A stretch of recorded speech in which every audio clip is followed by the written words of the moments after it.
Bueno, muy buenas tardes a todos y muchas gracias por venir. Sentimos mucho que tenga que haber gente de pie. No había pasado, no suele pasar habitualmente los años que llevamos aquí. Nos han comunicado que es que además hay otros actos y no tienen sillas disponibles. Parece ser, no sé si pueden traer alguna o lo van a intentar. Pero de todas maneras lo sentimos mucho, que tengan que estar de pie. Bueno, iniciamos el curso de no sé si tercero o cuarto, aquí en la Casa del Lector. El primero fue en la Facultad de Filosofía. Hemos hecho diversas lecturas de libros de Nietzsche, estos años últimos, estos años atrás, siempre con bastante atención por parte de... Tiene micro ahí. Gracias. Siempre con bastante atención por parte de la gente, estudiantes de filosofía o graduados de filosofía, pero también gente que, bueno, simplemente con un interés cultural, ¿no? Y por la obra del pensador alemán. Es nuestro propósito, y hoy más que nunca, yo creo que hay que señalarlo, como se suele decir, habilitar un espacio en el que se pueda decir lo que uno piensa libremente, sin ningún tipo de cortapisa, aunque no sea muy políticamente correcto, huyendo de todo tipo de fanatismo, que creo que es lo que tenemos que tener siempre a raya, el peligro que representa el fanatismo, venga de donde venga, en nuestra sociedad, sobre todo en la actualidad. Y yo creo que en ese sentido Nietzsche, pues a pesar de que, en fin, el texto del Anticristo va a traer seguro discusiones acaloradas, pero yo creo que Nietzsche puede aportar como decía hace poco en una entrevista que le hicieron en El País a Paolo Diorio, puede aportar esta actitud de hablar libremente, este antídoto contra todo el fanatismo que de alguna manera está siempre al acecho, ¿no? Y que está dentro del acecho dentro de nosotros mismos, ¿no? La tentación del fanatismo, de la idea fija que nos parasita, que se nos mete dentro. Bueno, tampoco quiero extenderme. Tenemos con nosotros hoy al profesor Diego Sánchez Meca, que va a dar la conferencia inaugural o la ponencia inaugural del seminario. Le conocéis prácticamente seguro todos, es catedrático de Historia de la Filosofía Contemporánea en la UNED, en la Universidad Nacional de Educación a Distancia, y es un experto en Nietzsche reconocido internacionalmente. Es miembro del Consejo de Dirección de la Sociedad Española de Estudios sobre Nietzsche, es miembro del patronato del Centro Interuniversitario Colli Montinari de Estudios sobre Nietzsche y la Cultura Europea de la Universidad de Pisa, es miembro del Comité Científico del Proyecto Internacional Estudia Nietzscheana, del grupo de investigación francés, es director además del grupo de investigación responsable de la edición de las obras completas en la edición crítica en español en Tecnos, que tenemos además la gran suerte, la gran noticia de que está próximo a aparecer el último volumen, que será presentado probablemente, como se dice, Dios mediante, ¿no? Que en un contexto nietzscheano es una expresión un poco extraña, se presentará en el Goethe Institut, probablemente sobre diciembre o cosas así. También ha dirigido la edición importantísima de los fragmentos póstumos completos de Nietzsche en castellano. No solamente se ha ocupado de la investigación nietzscheana, también ha publicado artículos y libros sobre Martin Buber, Schopenhauer, Friedrich Schlegel, Goethe, Heidegger, Levinas, Ricoeur y Ortega y Gasset. Por mencionar algunos de sus libros, acaba de aparecer recientemente uno que se llama Conceptos en imágenes, la expresión literaria de las ideas, en la editorial Abarigani. También es autor de Romanticismo y modernidad para una genealogía de la actualidad, en Tecnos en el 2013. Luego la obra que todos los nietzscheanos españoles tenemos en la biblioteca del profesor Sánchez Meca es sin duda Nietzsche, la experiencia dionisíaca del mundo, del 2005. Y luego también el nihilismo, perspectivas sobre la historia espiritual de Europa, en torno al superhombre, Nietzsche y la crisis de la modernidad, y muchos otros artículos. Y bueno, simplemente decir esto. El profesor Sánchez Meca próximamente, además, lo digo un poco para que se sepa, hacer un poco de publicidad, impartirá una conferencia próximamente en el Instituto Europeo de Artes y Humanidades sobre el tema del superhombre, del Übermensch o del ultrahombre, como lo queréis llamar. Y bueno, es un placer volverlo a tener con nosotros y siempre estamos en contacto con él, los del Seminario Nietzsche Complutense. Y sin más, le cedo la palabra al doctor, profesor Sánchez Meca. Pues muchísimas gracias, Mariano, por invitarme un año más a inaugurar el curso de Nietzsche aquí en el Matadero, también por esta presentación tan elogiosa. Yo siempre digo que cuando dicen este señor ha escrito tanto y tanto y tanto y tanto, eso es sencillamente que tiene muchos años y entonces acumula ahí un trabajo de tiempo, pero bueno, el libro del que se va a ocupar este curso, realmente como casi todos los libros de Nietzsche, es un libro difícil.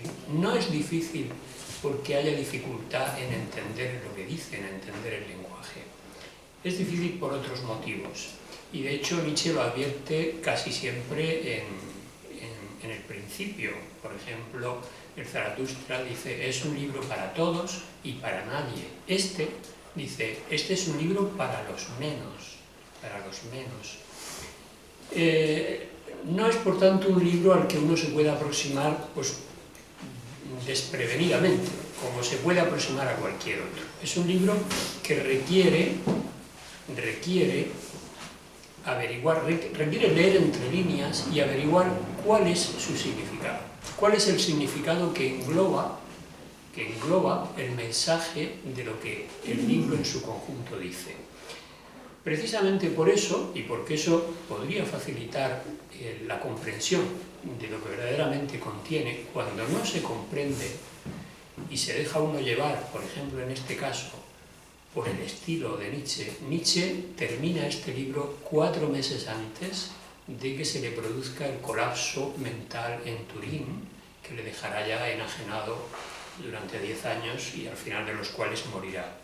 Se nota, por tanto, ya el influjo de la enfermedad en la forma de escribir, no en el contenido, que el contenido es muy coherente, como creo que voy a intentar hacer ver, pero sí en la forma, esa forma terrible, esa forma agresiva, esa forma rotunda, como si se estuviera traqueteando a alguien para que se despertara de un sueño del que no consigue salir, ¿no?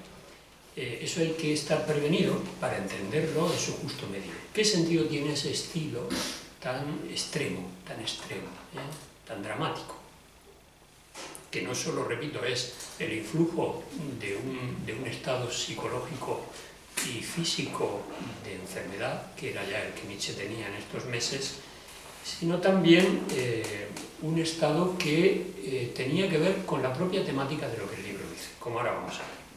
Por tanto, lo primero que voy a hacer va a ser contextualizar la escritura del libro en el momento justo en el que se escribe durante el mes de septiembre de 1888, durante un mes, Nietzsche redacta este libro, y está encuadrado en ese viejo proyecto que Nietzsche acariciaba, y que ustedes ya recordarán, de escribir una gran obra final, la voluntad de poder, transvaloración de todos los valores, que habría de resumir, habría de condensar, habría de presentar todo su pensamiento de madurez.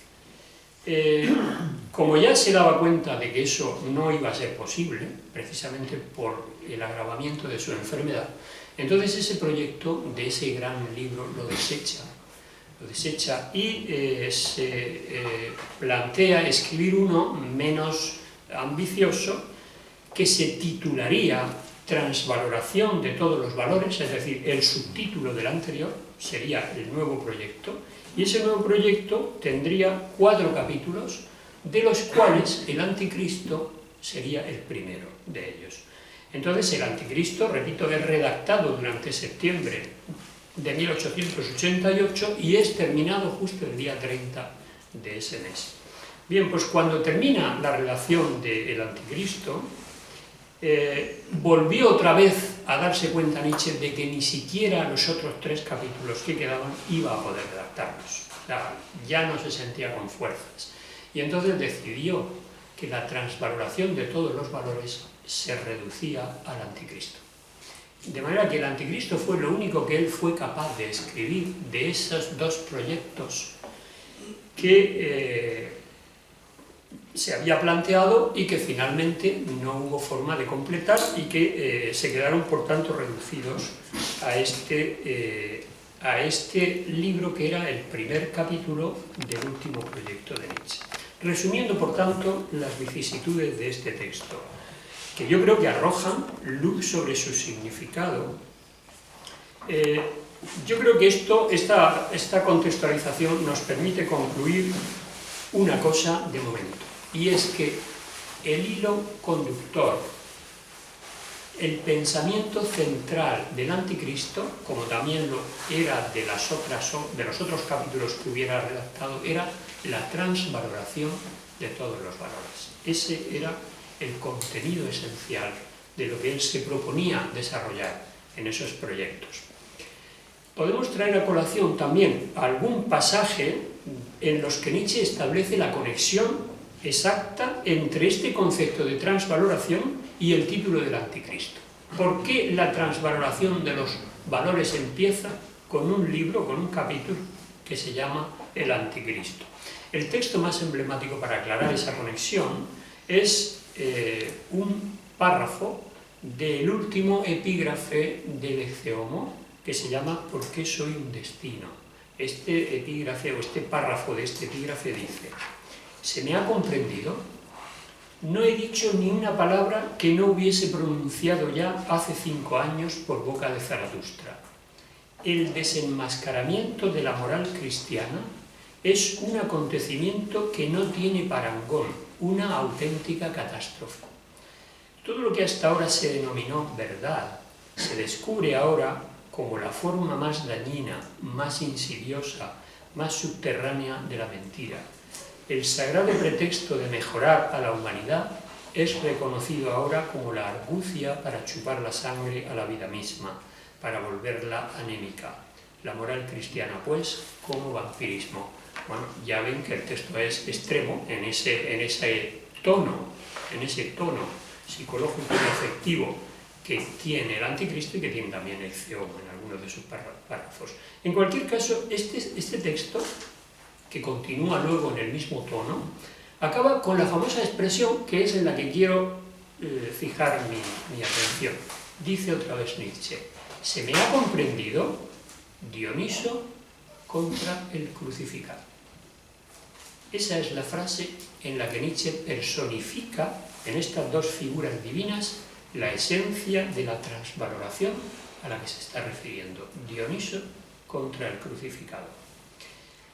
Por lo demás, ahora hablaremos de esa oposición, que va a ser de lo que yo voy a hablar. Respecto a lo que Nietzsche imaginaba que serían las consecuencias sociales o históricas de esa inversión de los valores, encontramos revelaciones importantes en la correspondencia de estos meses. En casi todas las cartas en las que se refiere a ese libro que acaba de escribir, Nietzsche subraya la seriedad como el rasgo más característico del libro y añade que lo que le caracteriza sobre todo es un extremismo tan singular que raya en la peligrosidad. En concreto, en una carta a Carl Fuchs dice: como viejo artillero presento aquí mi cañón de gran calibre. Temo que con su fuego partiré por la mitad la historia de la humanidad. En otras cartas de estos meses, Nietzsche se muestra temeroso por las represalias que le pueden sobrevenir cuando el libro se publique, y dice: tendremos ocasión de comprobar hasta qué punto es posible hoy la libertad de pensamiento propiamente dicha, porque tengo el lúgubre presentimiento de que después de su publicación me perseguirán de la manera más elegante. Y luego añade en plan de broma: Europa podría inventar una nueva Siberia para desterrarme allí después de que el libro sea confiscado y destruido. Bueno, hechas estas aclaraciones iniciales que contextualizan, lo que me interesaba subrayar es que el significado real del libro está centrado en el concepto de transvaloración, personificada en Dionisos contra el crucificado. Lo que me propongo, por tanto, es tratar de explicitar lo que es ese concepto de transvaloración, Umbertum, que es el que se desarrolla de manera esencial en el Anticristo y que viene ya preparándose en las obras anteriores. La primera pregunta que podríamos hacernos, por tanto, es: ¿por qué es tan especialmente serio la seriedad? Serio este tema de la transvaloración, y por qué incluso puede ser peligroso, de una extrema peligrosidad, y por tanto acarrearle a Nietzsche esas represalias que teme. Pues para responder a esta pregunta, lo primero que tenemos que hacer es recordar que toda la crítica nietzscheana a la cultura europea que se había desarrollado en las obras anteriores, la finalidad que perseguía no era ofrecer una interpretación histórica de la evolución de la cultura, de la situación en la que se encuentra actualmente. Es decir, Nietzsche no pretende desarrollar un sistema teórico sobre las formas culturales europeas, ni describirlas, ni explicarlas, dando una visión coherente de sus conflictos o de sus deficiencias. Lo que él pretende, en realidad, y esto lo dice varias veces desde Humano demasiado humano, es experimentar, ensayar con el pensamiento, Gedankenexperiment, la posibilidad de una transformación práctica de la actual situación espiritual y psicológica de Europa dominada por el nihilismo. O sea, lo que quiere es hacer un ensayo, Versuch, de una práctica culturizadora distinta, alternativa a la que se ha venido desarrollando a lo largo de la historia de Europa, y la cual, esta nueva práctica culturizadora, se plantea como terapia para encarar la enfermedad debilitadora, la decadencia y del nihilismo europeo. Porque lo que Nietzsche quiere es ver si es posible otra especie de hombre más fuerte que ese animal enfermo y débil que es el europeo contemporáneo. Un hombre nuevo que él imagina como alguien más allá del bien y del mal de la moral nihilista y cristiana. Por eso, en ese experimento de pensamiento que él se propone para pensar esa aventura de formación humana invertida, él propone entonces como guía para orientarse las categorías históricas de lo pagano, de lo clásico y de lo dionisíaco. Ya vamos viendo, por tanto, la contraposición emblemática que Nietzsche acuña para su transvaloración y con la que terminaba Ecce Homo, Dionisos contra el crucificado. Por tanto, lo que está planteando Nietzsche es la posibilidad de un cambio de rumbo, de una orientación nueva de la cultura y de la humanidad europeas, y no considera esta idea ni utópica ni quimérica, porque, como dice él en Más allá del bien y del mal, el hombre es el animal aún no fijado. No fijado significa que no tiene una naturaleza de tipo estable y más o menos definitiva como la tienen los animales, sino que su existencia y el conjunto de su cultura están abiertas a la libertad y a la creatividad de lo que los seres humanos podamos proyectar y decidir realizar.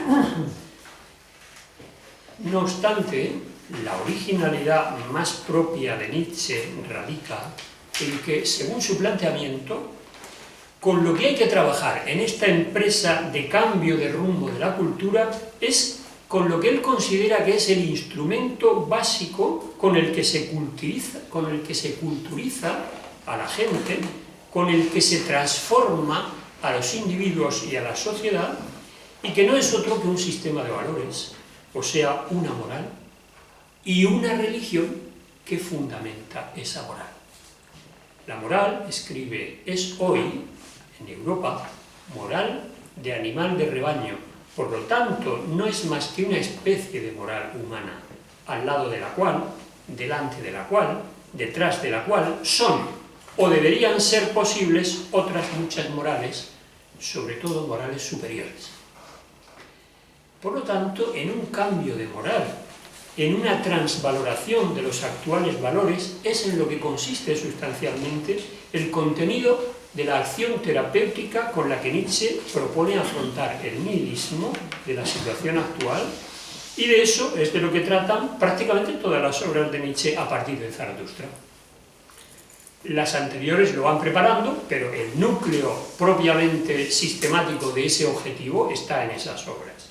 Pues bien, dentro de esas obras, el Anticristo tiene como distintivo el hecho de que trata la religión cristiana como el sistema de creencias que ha servido de suelo y de fundamento a la moral europea y a su sistema de valores.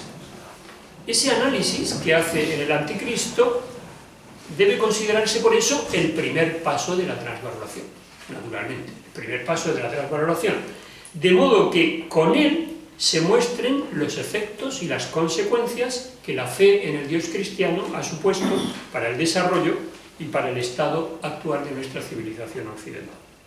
Bueno, como en las sesiones que ustedes van a tener después en este curso, pues van a tener ocasión de estudiar los distintos aspectos de lo que es el análisis concreto que Nietzsche hace de la religión cristiana, yo solo diré que en conjunto Nietzsche hace su crítica desde un uso muy particular de la idea de proyección de Feuerbach, tal como en las distintas críticas a la religión contemporáneas a él, por ejemplo, la que hace Karl Marx, o posteriores a él, como la que hace Freud, llevan a cabo. Es decir, la idea de proyección de Feuerbach, que es el elemento de la crítica, y en concreto, en el caso de Nietzsche, lo que él viene a decir a partir de esa aplicación es que fueron los nihilistas, los despreciadores del cuerpo y de la tierra, es decir, la casta sacerdotal, de la que se ocupa a fondo la genealogía de la moral, quienes han inventado las cosas celestiales, los transmundos, y a Dios como clave de bóveda de toda una construcción metafísica y moral de la vida, que sin embargo finalmente en nuestra época, ya en la época de Nietzsche y en nuestra época, muestra su vacío y su nada constitutiva. Sin embargo, la fe en el Dios cristiano, que ha sido desarrollada y ha estado vigente durante muchos siglos en la historia de Europa, llega un momento finalmente en que se debilita, dice Nietzsche, y ya no sirve de fundamento para los valores y las verdades sobre las que tradicionalmente se había sostenido la civilización europea. Pues bien, esta disolución, esta evaporación de la fe en Dios, que en realidad es el proceso de todas las críticas que tuvieron lugar, sobre todo por parte de los científicos y de los filósofos modernos, especialmente los ilustrados franceses e ingleses, en la época ilustrada, en el siglo XVIII, pero también en el siglo XVII, en lo que se ha dado en llamar el proceso de secularización. El proceso de secularización es el que verdaderamente mata a Dios. La muerte de Dios es el resultado de ese proceso. No es que Nietzsche matara a Dios, Ya le hubiera gustado a él eso, o sea que no fue posible, y además eso es una locura, pensar que un hombre puede matar a Dios, y que se entienda esto como se quiera, ¿no? De modo que lo que Nietzsche quiere realmente es situarse él mismo en esa línea de crítica y proseguir el trabajo de desenmascaramiento y de deslegitimación que todo ese montaje de la tradición cristiana ha tenido. No creo que sea necesario aclarar que este Dios, cuya fe en el cual se ha derrumbado, es en realidad el Dios de la teología, de la metafísica y de la política. O sea, es el Dios de la ontoteología que al final se descubre como una simple ilusión, como la máscara de la nada, pero que a la vez ha sido un instrumento importante de determinadas formas de ejercicio histórico del poder. En el Anticristo, Nietzsche detalla las formas de cómo la fe cristiana, que surge, lo mismo que la budista, como una respuesta al sufrimiento, en realidad no es más que una creación infantil de ilusiones sustitutorias.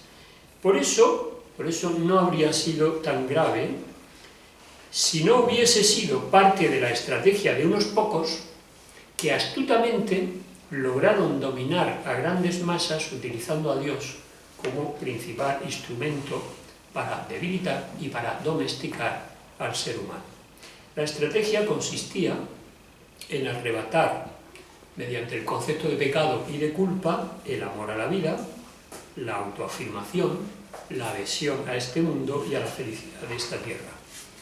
La religión cristiana se desarrolla, por tanto, de este modo, como una especie de intoxicación para hundir a los seres humanos en el desprecio de sí mismos, logrando convertir al europeo de hoy en un animal enfermo.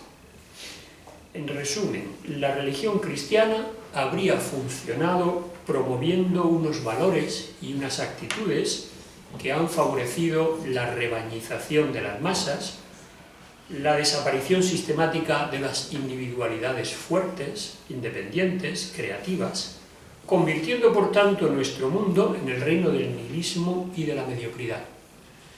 De eso es justamente de lo que Nietzsche critica en el Anticristo también al formalismo kantiano, situando a Kant en la misma línea de acción, desde este punto de vista, de los sacerdotes y de los teólogos de la tradición cristiana.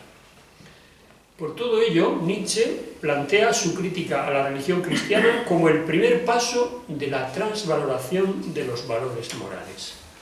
Si el Dios cristiano ha servido durante siglos de fundamento de todo el edificio de los valores y de las verdades sobre los que se sostenía nuestra cultura nihilista, la pérdida en nuestra época de la fe en este Dios representa que ahora los seres humanos podemos darnos a nosotros mismos unos valores, unas metas, unos fines que proporcionen un nuevo sentido a nuestra vida y ofrezcan a nuestro mundo un nuevo centro de gravedad. En este sentido, el fin del predominio de la religión cristiana en Occidente tendría que ser estimado, tendría que ser valorado como un acontecimiento positivo, porque una vida sometida a un Dios eterno e inmutable, dice Nietzsche, es obvio que no puede evolucionar, ya que tiene que atenerse a un orden de valores y verdades fijado en unas tablas de la ley de una vez por todas. Como después dirá Sartre, Nietzsche piensa que este Dios no debería existir, porque si existiese, el ser humano no sería libre para crear su ser individual, su sociedad y su proyecto de vida.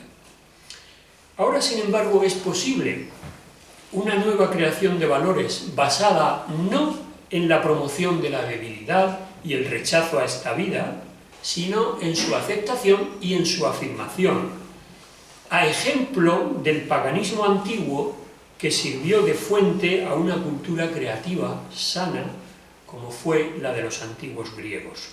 Lo que caracterizó a aquella religión pagana, dice Nietzsche, fue que nunca pretendió como su objetivo principal la moralización de la sociedad, sino que su razón de ser fue la exaltación de una imagen de felicidad representada en la pluralidad de sus dioses olímpicos.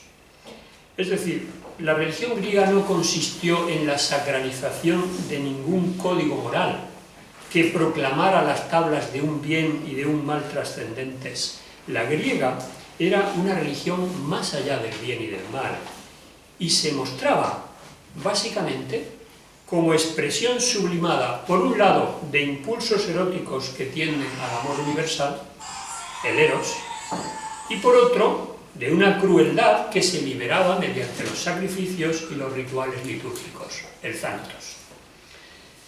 Por tanto, contra la religión cristiana, que Nietzsche considera como consuelo, opio, deseo de muerte, neurosis, martirio, crucifixión y obsesión con el dolor, él propone abrir paso ahora a la religión como serenidad, como afirmación de la vida en su totalidad, simbolizada en la figura del dios Dionisos.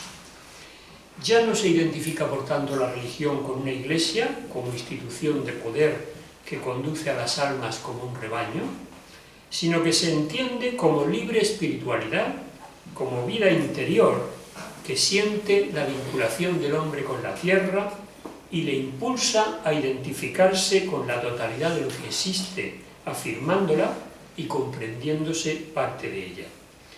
Esta religión promovería un amor espiritualizado y un profundo reconocimiento a la vida, al enseñar al individuo a vivir unido a la totalidad universal perfecta en todos los momentos de su devenir.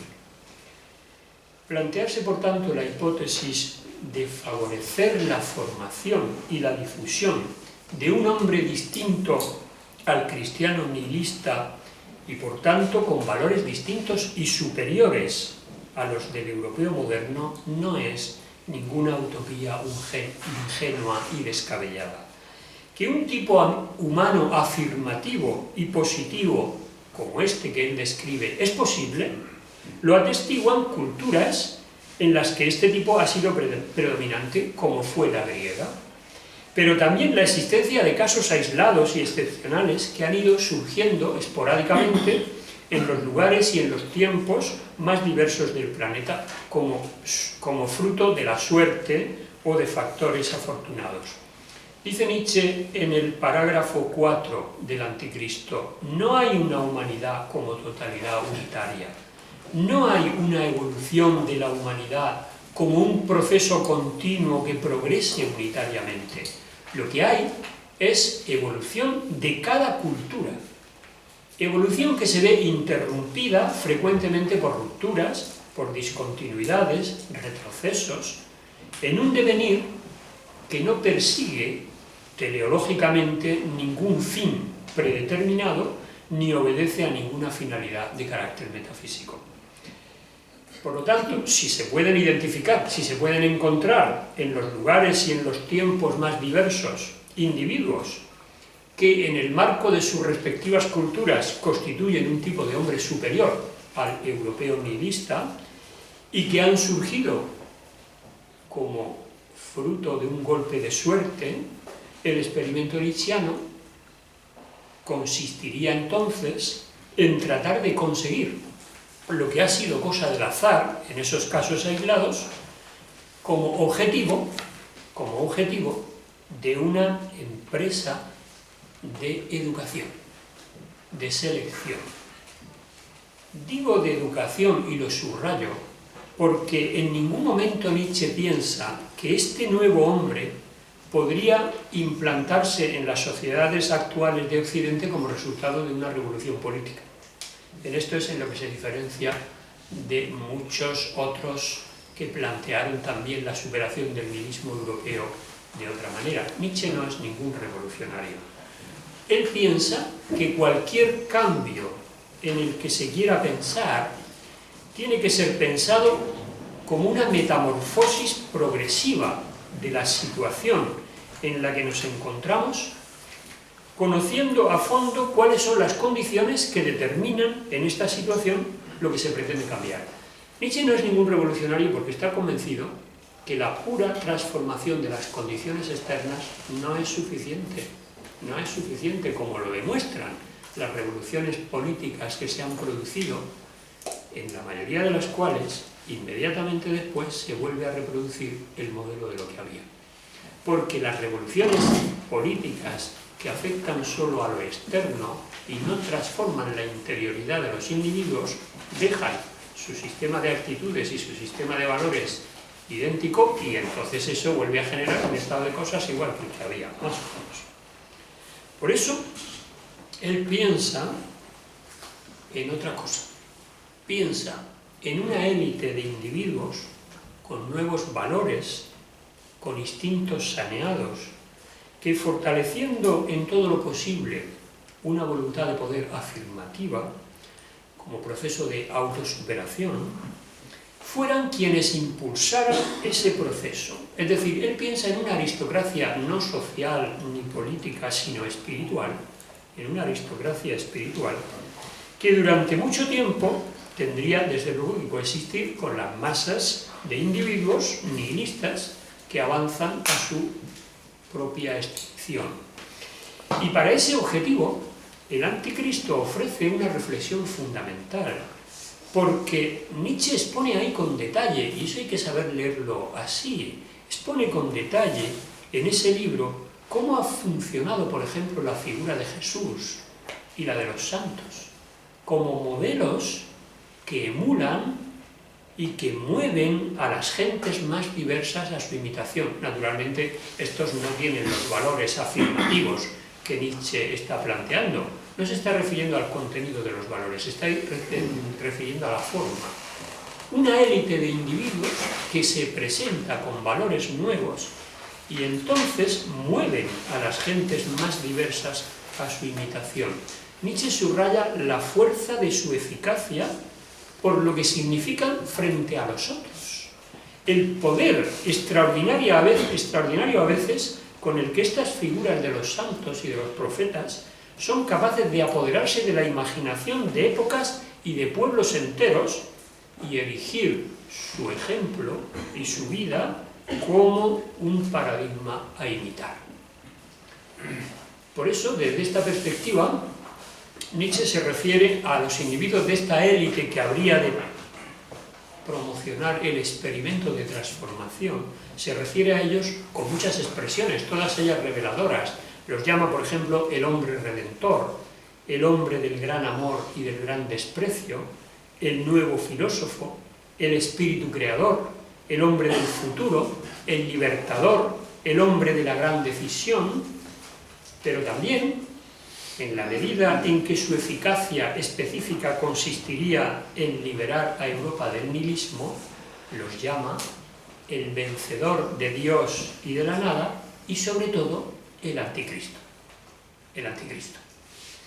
El experimento de la transvaloración se inicia, por tanto, según este contexto de ideas, como un ensayo por parte de unos pocos individuos de las condiciones que podrían hacer posible la incorporación de nuevos juicios de valor en los que se traduciría la afirmación, el potenciamiento y la intensificación de la vida. Estos individuos podrían iniciar, por tanto, un proceso que a la larga, tal vez, pudiera llegar a reorientar la situación cultural de Europa. Lo que estos individuos ensayarían en sí mismos sería, por tanto, un mecanismo de autotransformación al que podrían ir sumándose luego otros hasta convertirse con el tiempo en tipos humanos predominantes.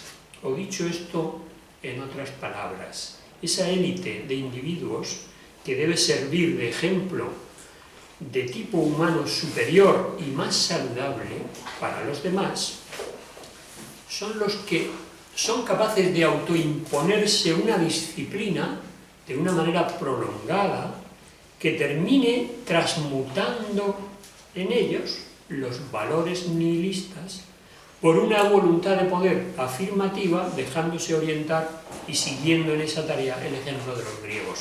La transvaloración, por lo tanto, es un programa muy concreto. Fíjense lo que dice Nietzsche. El griego dionisíaco, esto sirve como ejemplo para lo que es esa transvaloración de esos pocos que servirían de ejemplo a los demás. El griego dionisíaco tuvo necesidad de hacerse apolíneo, o sea, de liberar su voluntad de lo enorme, de lo múltiple, de lo incierto, de lo violento, haciendo de ello una voluntad de mesura, de simplicidad, de ajustamiento a una regla y de inserción en un concepto. En el fondo del griego está lo desmesurado, el desierto, lo asiático, y su bravura consistió en su lucha contra su asiatismo. La belleza no les fue dada como una herencia, como tampoco le fueron dadas la lógica ni la naturaleza de sus costumbres. Todo eso lo conquistaron, lo quisieron, lo trabajaron. Esa es su victoria. Este es un fragmento póstumo de la época del Anticristo, no está en el Anticristo. En el Anticristo no hay cosas bonitas, están las cosas duras. No hay cosas bonitas. Bueno, me parece importante, y yo he querido decir las cosas bonitas, porque claro, también hay que decirlas. La esencia del Anticristo es una cosa bonita, aunque está recubierta de todo ese horror que representa el lenguaje, pero que ese horror hay que traspasarlo. Probablemente Nietzsche pone ahí ya una prueba. A ver quién es capaz de superar este horror y llegar a lo bonito. Podría ser, no lo sé, no lo afirmo, simplemente se me ha ocurrido.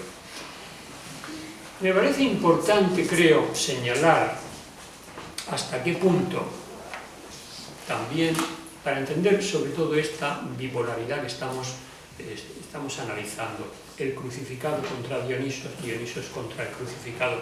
Yo creo que hace falta darse cuenta, para ir avanzando en la comprensión de esta oposición, cómo Nietzsche, incluso en su época de madurez, va trabajosamente articulando en ese proyecto de transvaloración de los valores del nihilismo europeo, va trabajando con una comprensión cada vez más aquilatada de la cultura griega, puesto que en este caso la cultura griega es el paradigma y es el punto de referencia, y dentro de la cultura griega el fenómeno de lo dionisiaco. De ahí que sea importante, me parece a mí importante aclarar con cierto detalle esto, para que se puedan entender en sus juntos términos esa contraposición de la que venimos hablando. En las obras de juventud, cuando Nietzsche está bajo la influencia de Schopenhauer, comprende lo dionisiaco como la vitalidad misma de la voluntad como naturaleza, tal como la entiende Schopenhauer, como physis originaria, de la que el individuo particular participa y que conoce a través de la experiencia de su propio cuerpo. La voluntad es, por tanto, para el joven Nietzsche, como ya había dicho Schopenhauer, la esencia originaria del mundo, que es inconocible para el entendimiento, pero que los individuos podemos sentir en nuestros estados corporales, y específicamente en dos de ellos, en el sueño y en la embriaguez, porque también los individuos formamos parte de la naturaleza del mundo. La crítica a la cultura europea que el joven Nietzsche esboza, partiendo de este supuesto, en esta época de juventud, pues se enreda inevitablemente con esa nostalgia romántica por lo auténtico, que todavía está presente en la metafísica de Schopenhauer, la nostalgia por lo natural, ese sueño de volver a los orígenes, al estado de naturaleza, como adecuación o como reencuentro del individuo con su verdadera esencia. De hecho, desde esta comprensión metafísica de fondo, la existencia misma del individuo, es decir, la separación del individuo, la escisión del individuo de esta vinculación con el todo primordial, donde estaría su existencia más auténtica, esa separación respecto del uno representaría una culpa, y eso, por tanto, implicaría el dolor del mundo, el sufrimiento y la contradicción que señalan la existencia. Dioniso es, por tanto, para el joven Nietzsche, es el nombre de esa fuerza primitiva que impulsa al individuo en la embriaguez de la vitalidad exuberante a superar los límites de su separación, de su ser fenoménico, para fundirse con su esencia más auténtica en ese uno primordial. Esto es evidentemente el romanticismo más evidente que a Nietzsche le llega sobre todo a través de la teoría que Wagner había hecho de su propia música, utilizando el pensamiento de Schopenhauer y utilizando su propio romanticismo. Bien, como sabemos, todo ese planteamiento de juventud queda pronto superado cuando, después del nacimiento de la tragedia, lo que Nietzsche concebía como naturaleza, como impulso a la unión con ese todo, los impulsos que en principio, según la teoría de Schopenhauer, serían el conocimiento que nosotros tendríamos de lo que es el ser del mundo, esos impulsos para Nietzsche son el resultado de un proceso de aprendizaje social, de un proceso de configuración y de moldeamiento mediante la culturización. No hay nada innato en el individuo, solo hay unas energías que se modelan, que se adecúan a las exigencias del proceso de socialización y a la culturización del individuo. El individuo es un ser cultural, no tiene naturaleza, tiene drama, decía Ortega, tiene un proceso, tiene una evolución, no tiene un ser estable desde el origen. Y esa culturización de los impulsos, no ya solamente del intelecto, también de las bases de reacción inmediata de los comportamientos, es fruto de la educación. De ahí la importancia de la educación, de ahí que ahí esté la piedra de toque del proyecto de la transvaloración. Es verdad que ya incluso en el nacimiento de la tragedia se pueden encontrar indicios de esta intuición, porque para nombrarlo dionisiaco, Nietzsche se refiere unas veces a la inmediatez de las fuerzas artísticas de la naturaleza, es decir, de lo apolíneo y lo dionisiaco, pero otras hablan de la disciplina, del dominio y de la mesura con las que el hombre griego termina por vencer lo excesivo y lo desbordante. Resultado de ese esfuerzo del hombre griego hacia la mesura han sido sus creaciones artísticas, la armonía de sus instituciones religiosas y políticas, y por tanto, lo que Nietzsche llega a comprender ya de una manera muy temprana, como por ejemplo lo refleja un parágrafo interesantísimo, que es el 219 del volumen 2 de Humano demasiado humano, donde Nietzsche dice que esa serenidad y ese apolinismo de la escultura griega, y lo mismo se puede decir de la ciencia, de las instituciones políticas, de la religión de los griegos, la fuerza inmensa y la capacidad que suponen para dominar impulsos y someterlos a una forma, que es lo que es el estilo clásico, todo eso es algo que el griego no tenía como un don gratuito que le había venido, como una dotación hereditaria, no. Fue algo que él conquistó, algo que quiso tener y que tuvo sometiéndose a una larga, rigurosa y exigente disciplina de autosuperación. Pues bien, solo una vez que Nietzsche ha clarificado esto, está en condiciones de entender de otra manera lo que es lo dionisiaco, lo que es Dionisos. A partir de ahí, Dionisos es la prefiguración de la voluntad de poder como prototipo máximo del ejercicio afirmativo de las fuerzas. Requeriríamos otra conferencia para explicar lo que es la voluntad como prototipo máximo del ejercicio afirmativo de las fuerzas. Eso será el año que viene seguramente. Pero bueno, de momento seguimos adelante. Frente a la situación, por tanto, del nihilismo europeo, Nietzsche puede invitar a volver la mirada a los griegos para ver encarnada en su tipo de hombre predominante esa voluntad de poder que logra dominar su propia fuerza. Lo que los griegos nos enseñan, por tanto, es que se puede alcanzar una organización de los dispositivos pulsionales en torno a un centro de gravedad autorregulador de las confrontaciones entre las fuerzas activas y las fuerzas reactivas, en conformidad con lo que exige el potenciamiento y la intensificación de una vida más fuerte y más saludable. Este es el tipo de hombre que puede hacer crecer de manera controlada su propia energía vital y orientarla y dirigirla a la construcción de una cultura superior.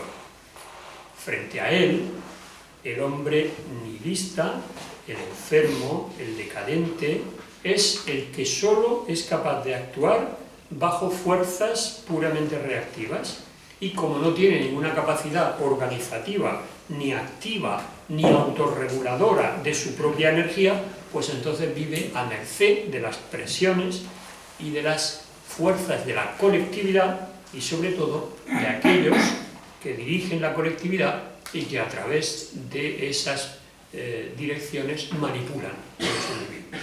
Esos son los esclavos, que solo saben obedecer lo que la imposición anónima de la sociedad, es decir, unas formas de pensar, unas formas de sentir, unas formas de querer externas, mandan, sin que dentro de su horizonte vital exista la menor exigencia de contradecir esa tiranía para desarrollar un proyecto original de sí mismos.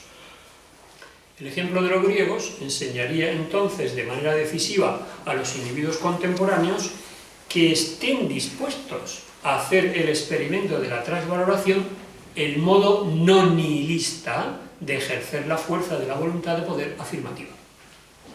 Es decir, lo que enseñarían sería la cualidad, el carácter de la decisión de querer la salud, entendida como una reorganización de nuestros dispositivos pulsionales orientada hacia un movimiento de autosuperación como exigencia de uno mismo en el máximo rigor y en la máxima disciplina que se puede aplicar. Como consecuencia, por tanto, lo logrado por esos individuos en ellos mismos podría servir entonces para que otros desearan seguir su ejemplo, que se mostraría como un modo de vivir sin mala conciencia y más allá del bien y del mal, de acuerdo con nuevos valores afirmativos.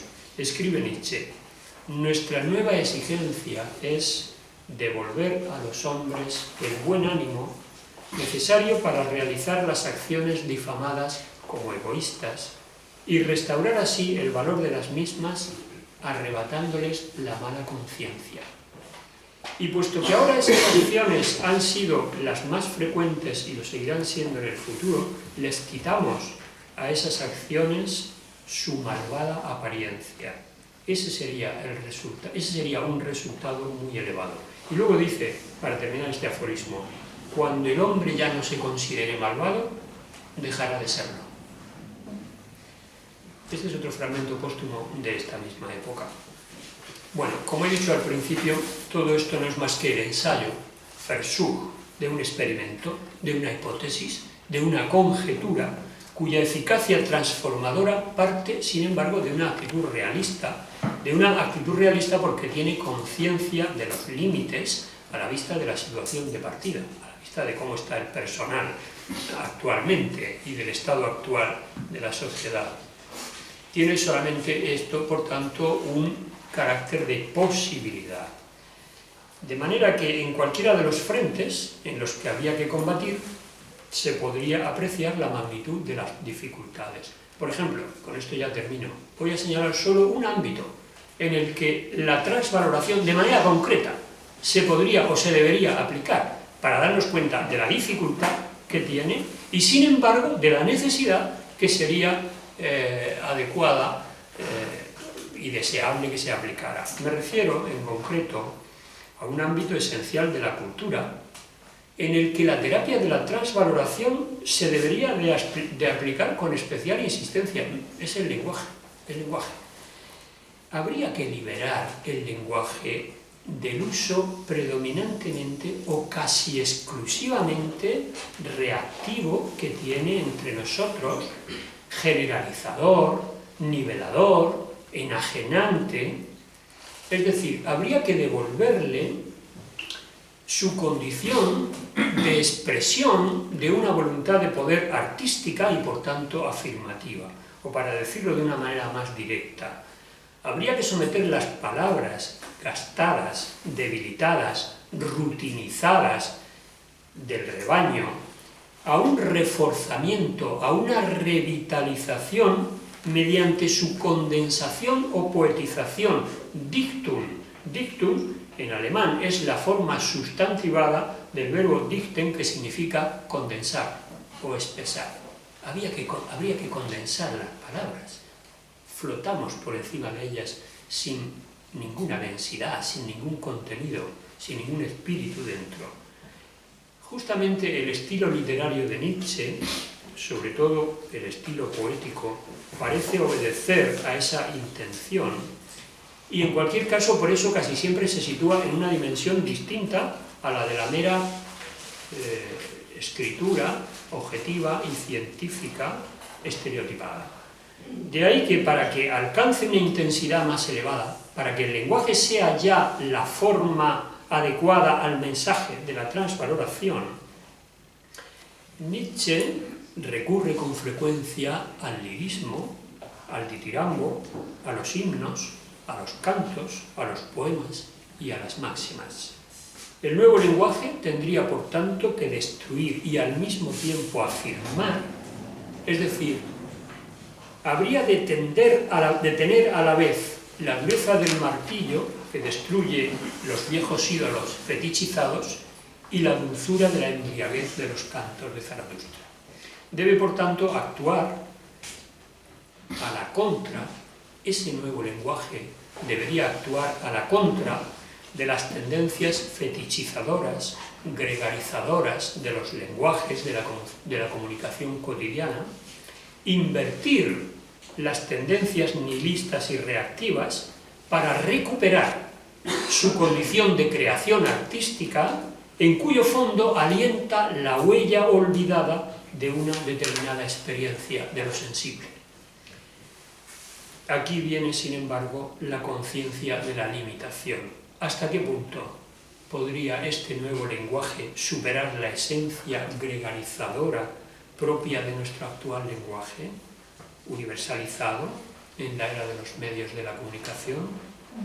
Se evidencian naturalmente la magnitud de esos límites de la empresa de la transvaloración, cuyo diseño y cuya explicación no tienen por qué terminar siendo un mero divertimento literario o reflexivo con el que Nietzsche nos entretiene, sino que contiene múltiples mensajes y estímulos que enriquecen nuestro pensamiento y que nos hacen comprender mejor los pliegues y los repliegues de nuestra compleja situación cultural contemporánea. Nada más y muchas gracias.